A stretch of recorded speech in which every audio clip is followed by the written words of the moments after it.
Alright guys, we're back for yet another... Reach Brave Souls. Didn't expect to hear Yuha's voice, but here we are. So yeah, sorry if I've been late. I just had a busy day, so I couldn't really record my reaction like I stated in the previous video. And shut the fuck up, Armory Crate. Shut the fuck up. So we're here, and we're gonna talk about the new upcoming end of the month banner, which, I was wrong. This wasn't 1000 Year Blood War, like I stated before, nor was this a regular seasonal. Rather, it's a seasonal 1000 Year Blood War banner. Literally. So, we're gonna be getting Japanese Parasol Shinji, Riruka, and Momo. Now, we already knew that Shinji and Momo was coming because of the leaks, but we didn't know that Riruka was gonna be the third character, and to be honest, it's for the best. I prefer end-of-month characters always having 3 characters instead of 2. Just leave the 2 character banners for mid-month crown summons, because every time you go to step 10, you just have a better chance of getting the unit you want, realistically speaking. So, we have this banner upcoming, and here's everything that we need to talk about. Now, I have to be honest with you guys. I don't think that this banner is worth summoning for if, 1, you have Oetsu, and 2, you have a NAD character for the ranged Espada Guild Quest. Because, spoiler alert, no, this banner does not give out a brand new main. What you guys are seeing here is just 1 SP character and 2 NAD characters. And none of them were the supposed ranged Espada lead. So, yeah, for those that wanted to replace Masaki, I'm sorry, lads. I'm sorry. But hey, on the other hand, if you do not have the speed 1000 Year Blower Oetsu, you guys can choose to summon on Shinji. Because Shinji, I would actually argue to say, is just as good as him in Guild Quest, and I think I can say without a shadow of a doubt that this is the best power character that we have gotten in the game thus far, and is better than Bankai Senjumaru, Soifun, and Mugetsu overall with what this guy comes with. So, taking a look at the characteristics, he does have Dominate Plus on all of his attacks. Now, I'm gonna be honest, I'm not a fan of the Dominate status element because it just completely screws over the AI of the enemy mobs, and they just start running around in places, making you sometimes miss with the strong attacks, which was something that I did not really enjoy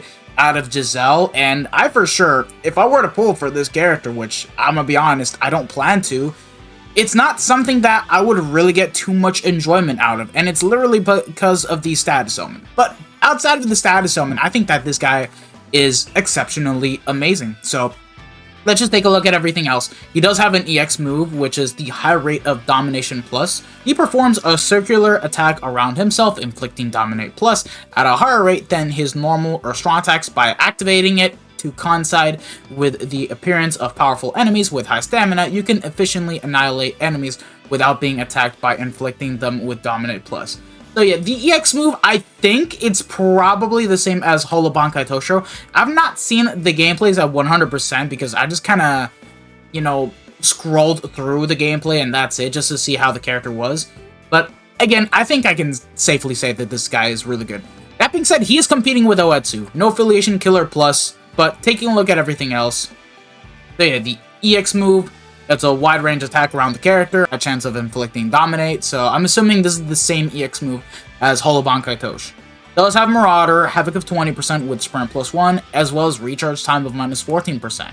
And then here are the 6-star abilities. He comes with Frenzy +2, 80% Berserker, 80% Devastation. That's new. I have never seen this kind of value before ever. And then taking a look at everything else, this is also new too. Team Party, increased damage to status element affected enemies of 20%.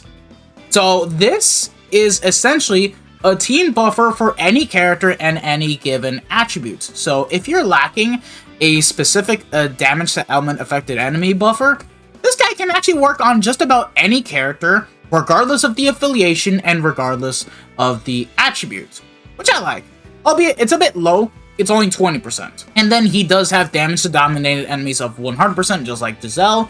Increased damage chance against no affiliation enemies, weakened defense, poise break, 80% SP boost, and fire immunity, which is exactly what he needs to be used in Guild Quest 4. And in Limit Breaker, I don't I don't doubt that this guy is going to be amazing to use in slot 1, since he is going to be the dedicated character to use for that one. So yeah, of course I'm gonna go onto Las Noches just to see the damage calcs comparison between the two characters, but I don't doubt that this guy is going to be as good as Oetsu, if not slightly better. But I think that the two characters are pretty much on par with what they are going to be doing, because at the end of the day, skill set is almost similar to Byakuya, just that Byakuya, okay, yeah, he has the 40% extra strong attack damage at full stam, and then again does proc weakening, so there's that. But I think that this guy's going to be just as good. Now, here are the two Nat characters, being Riruka and Momo. So starting off with Riruka, he is going to be a melee normal attacking character with the boost SA2, has Quincy Killer Plus, normal attack damage of plus 35%, and Flurry plus 2 in Guild Quest, and does have the booster skill. So yeah, we got ourselves a melee Quincy Killer that is a booster, which I do not mind, because we do not have that. The only Nat character that we have for melee Quincy Killer is just the Speed Fierce Battle Grimjow, I'm not mistaken. But even then, if you just have the new Full Brain Bankai Ichigo, or even Ishin, with nothing but damage buffers, you realistically do not need Nat characters for that Guild Quest rotation because of how easy it is to get a high score.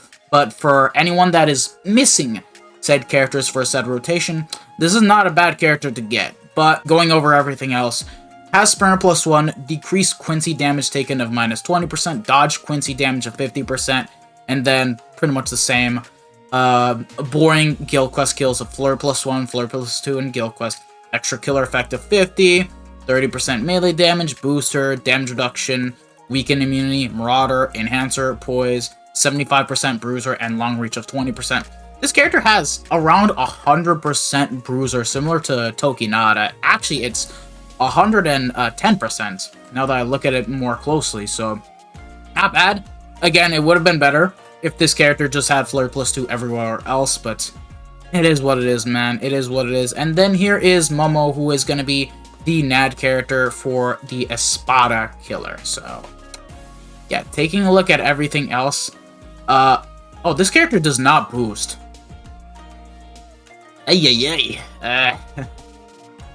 So yeah, she has the gauge, just like Christmas Nemu, and of course Christmas Neliel, but she does not boost. I don't know what to make of this, and the thing is, you're not even gonna need this Momo. You don't. You don't. You realistically don't. You'd rather run Yukio, who is a booster. Literally. But besides that, taking a look at everything else, so with the gauge effect, she has pretty much similar things to the likes of Christmas Nemu, where once you get it active, she gains an extra flurry and bruiser of 100%, and then the innate abilities, turn plus 1, full stamina only, increased normal attack damage of 40% with sharpshooter. Also, she has 80% normal attack damage at full stam. That's interesting. Okay. With Flare plus 1, long reach, poise, healer, medic, hit underground enemies, multi-bird plus 2, strong attack reaches time of minus 12%, weaken immunity, gauge rampage, and start gauge of 70%. Huh. That's interesting. They did sacrifice the bruiser though, because as you guys can see from the skills, he just does not have it at all. And she does heal on the second strong attack alongside giving barriers, so there's that. I want to say that this character is looking to replace the likes of Cacao Society Ulquiorra, but to some extent, it's like, you really need to? I don't know, man. I don't know. I think it would have been better if we had just gotten a new ranged Espada killer that completely replaced Masaki, was an SP lead, and of course came with Ailment Plus. Because then Ulk would still be able to work effectively and be able to get his attack boost by proccing the drain. And you can still get him to proc the drain as long as the character that you're running has Ailment Plus, because it will not block the character. So, I don't know what they were thinking with this. If you guys want my honest opinion, This still has some kind of effect of being a 2-character banner. I can't even call this a 2-character banner. I want to call this a 1-character banner because these net units, they're just there. I don't feel like they provide a lot of value for when it comes to summoning, because you get Riruka and you're trying to pull for Shinji, you're not going to feel too good about this. Same case with Momo. So it's like, I don't know, man. I don't know. But the fillers, they're good. Except Gin, though. That's the only bad filler.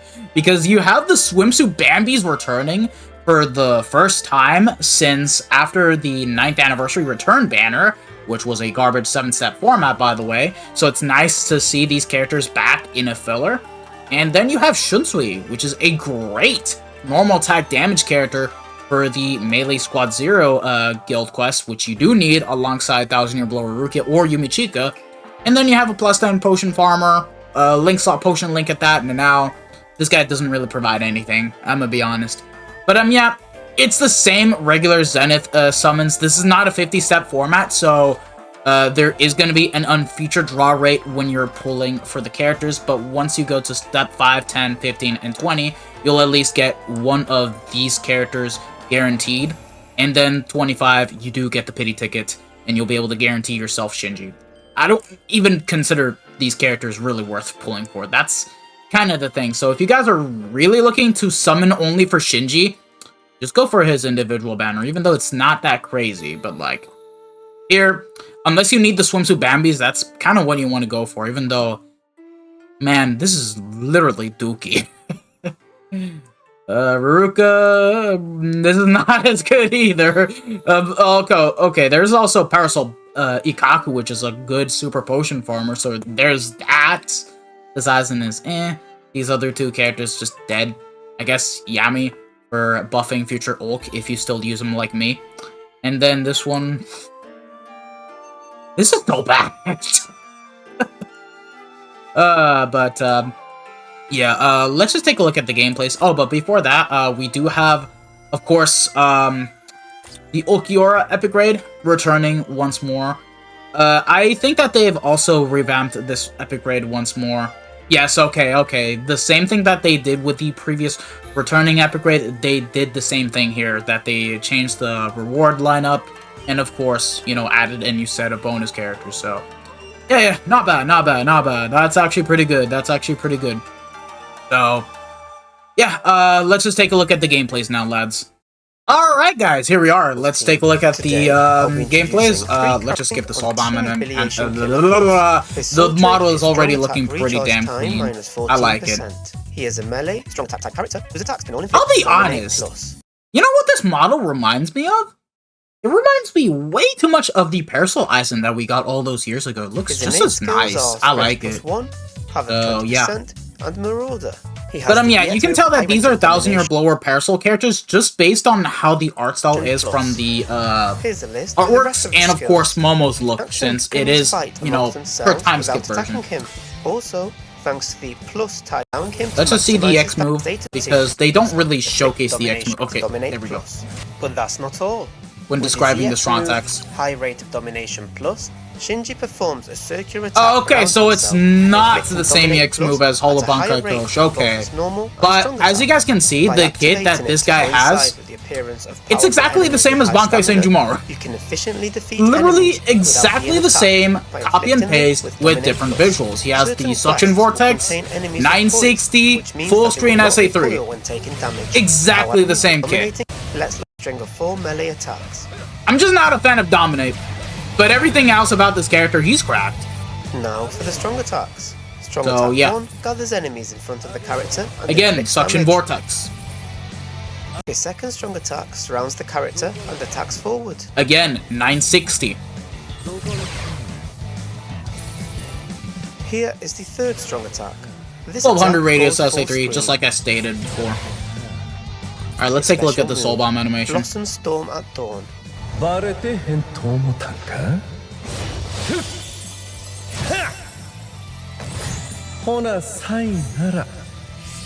is sick. That is sick. I like it. Alright, let's take a look at Riruka. Let's see what she is Riruka looking is a like. part attribute character with Quincy Killer Plus. She looks adorable. Her soul trait is normal attack damage. Easily, plus 35%. boys. She is a melee. But let's see everything has else. A buff effect on her second strong I'm gonna be honest, I would have preferred if they just copy and pasted what Riruka had onto Momo. For both herself and her allies. Plus, and even then, it's not like it would have mattered much because we're set with Nat characters. We just need a goddamn new lead. With the skill increase normal attack damage 75%, can boost her normal attack damage to a staggering. And let's be honest, you're never gonna be using Grimjow. Giving her normal attacks a punch that her Ichigo, enemies of course, aren't likely to forget. Also, the thing is, stands out let's say you want to go for a really optimal run for melee Quincy. You're not using Riruka. What you're gonna be using in place of Riruka or Ichigo, you want to run Tengu, because he boosts and gives out 30% more damage to element-affected enemies per Soul Reapers.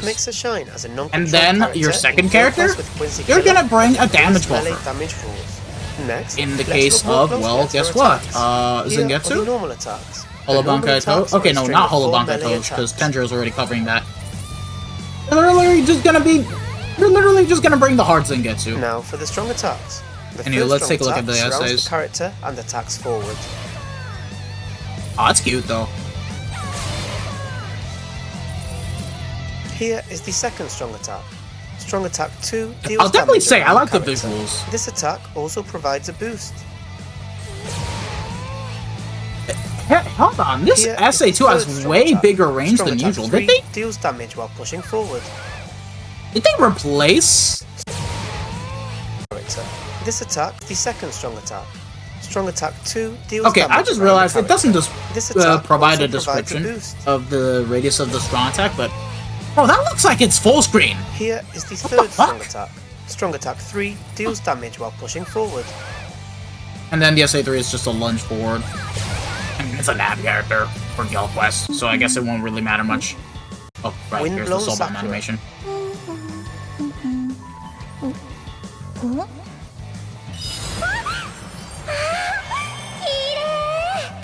Yeah, this is just adorable. And that wraps it up for Riruka. But yeah, what I was saying before about Gale Quest, Ichigo, Tenjiro, and then bring Zangetsu, give 20% more strong attack damage and pop the Mugetsu link. Hey, here's Momo. He looks cute too. But yeah, like I stated, this is literally her time skip from the 1000-year Blow arc, so yeah. Let's just go and move forward and see the gameplays. Gauge effects that activate through her normal attacks. Yeah, she has the same range collision mastering as skills like start gauge, accepting brave battle 70%. And then she has the gauge. Rampage, I'll definitely say she'll be a fun normal attacking character to play as just for fun. Also, but in my opinion, she should have had a literal SA2 that can boost. I just think it's kind of making her a bit of a miss. Like, she's gonna be a great character, don't get me wrong. This will also prevent her enemies from using their own status ailments, strong attacks, and special moves. 40%. But this yeah, means that by maintaining I want to take a look at the visuals now. But with a barrier on her second strong attack and the skill, but yeah, he can protect her allies with multiple barriers. This Momo is looking to replace Kakao Wolf as the third Nat character at this point. Healer, he can restore stamina, yeah, making her various quests. Finally, let's just take a look at the visuals of the strong attacks. 4 ranged attacks.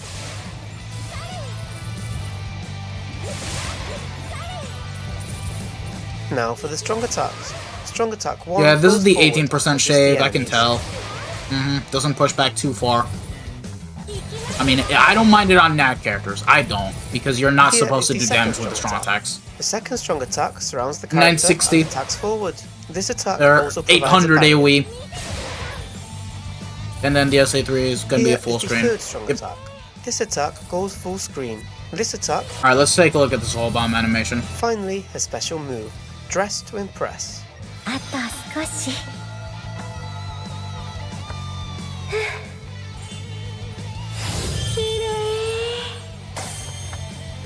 like Riruka's more, but this isn't bad.